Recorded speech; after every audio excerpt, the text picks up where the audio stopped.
Poverty Through Freedoms: How Capabilities Define the Threshold by Brad Stephenson and Savannah Johnson. Before we discuss how to define poverty and what we think the measurements should be, we decided to ask fellow peers how they themselves would define poverty. It soon became evident that there were common misconceptions or simplistic views as to what poverty is. Some people said it was the inability to provide the necessities.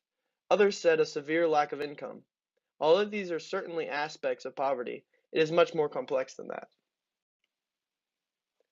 In reality, poverty is a combination of inadequate income and a lack of capabilities that result in a low quality of life.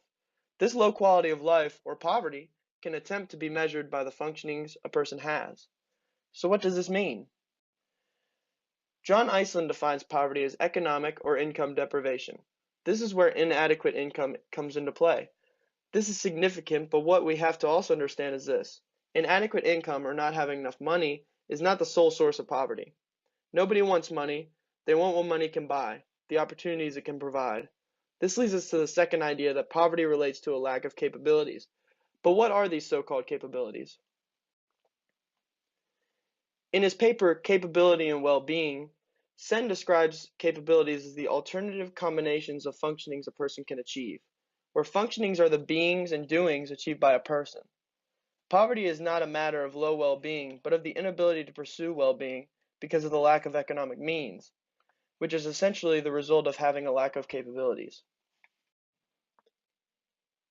The key in understanding the relationship between income and capabilities is that the inadequacy of income is not a matter of having an income level below an externally fixed poverty line, but it is having an income below what is adequate for generating the specified levels of capabilities.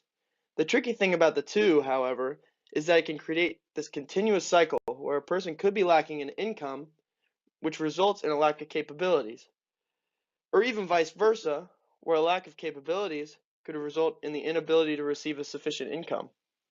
This is why both are important factors when addressing poverty. The third aspect of poverty, and probably most important to truly understanding what it is realizing that poverty cannot be easily defined as simply a lack of material things. This is implicitly stated in Robert Rector's paper on what poverty is in the United States today, when he lists off the items a typically poor family has. He repeatedly states throughout his paper that a typical poor house has air conditioning, 2 TVs, and a car, among other things. Some might argue that this is him stating poverty is insignificant in America, but this is not actually true. What people fail to realize is that this is his way of displaying that poverty is not something that can be easily defined as a lack of materialistic things. He even provides a section titled "Confusing Poverty and Deprivation." Yes, there are some circumstances where a person or family is deprived of virtually all the essential needs, like shelter, clothes, and food, but Rector realizes poverty is more than that. There are struggles and hardships separate from deprivation that those experiencing poverty endure. One also has to take into account that some people who are in poverty have not always been in poverty.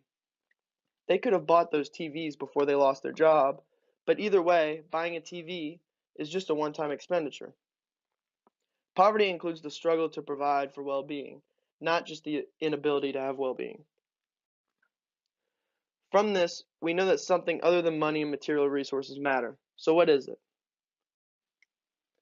The answer can be found in the writings of a philosopher named Martha Nussbaum, who created a list of 10 capabilities which she defines as central to an individual's well-being and dignity. Since we know poverty is a combination of things, we are concerned most with Nussbaum's central capabilities of life, bodily health, senses, imagination, and thought. These are the capabilities that will help us understand how to measure poverty. This is not to say these are the only important capabilities. It just implies that having these central capabilities will give a person a good foundation and the ability to have others. Before we talk about these central capabilities, though, we need to address the differences in capabilities and functionings. Sen states that the primary concern in poverty analysis is with capability to function rather than with achieved functionings.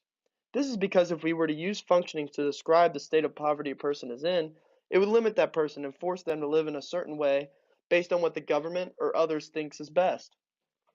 And what they think is best might not be best for everyone. But when one uses the capabilities approach, it provides options for that person to choose from. It provides freedom. Freedom has intrinsic importance for the person's well-being achievement, resulting in a better quality of life. So part of our definition for poverty is a lack of capabilities as opposed to lack of functionings. Note, however, that the only way we can measure these capabilities is by measuring the functionings a person has. Otherwise, it would be impossible and just a guessing game that might do more harm than good. If we see that a group of people fail to have certain functionings, we can take a closer look at the problem to see if they don't have the capabilities to achieve these functionings. So let's take a look at the central capabilities we think are critical for an individual's well-being that can be measured by means of functionings. The first is the central capability of life. If we see a significant drop in life expectancy for a certain group of people, we can learn that they may not have the capability to survive. This leads to the central capability of bodily health. Providing a threshold for bodily health is crucial for survival so that a person can be adequately nourished and have shelter. This is a capability that has many functionings which are most commonly measured already. The capability of senses, imagination, and thought is important so that one can see things in a truly human way, not hindered by a lack of education. This could be measured by the functionings of an education a person has. If a certain area has a higher number of high school dropouts, we can tell they may not have the capability to receive an education. This might be because they have to leave school to work, take care of younger kids in a household, or some other matter. Now that we have sufficiently defined poverty and how we should measure it, we need to address the means by which it can physically be measured. Currently, the U.S. uses a method known as the Official Poverty Measure, or OPM.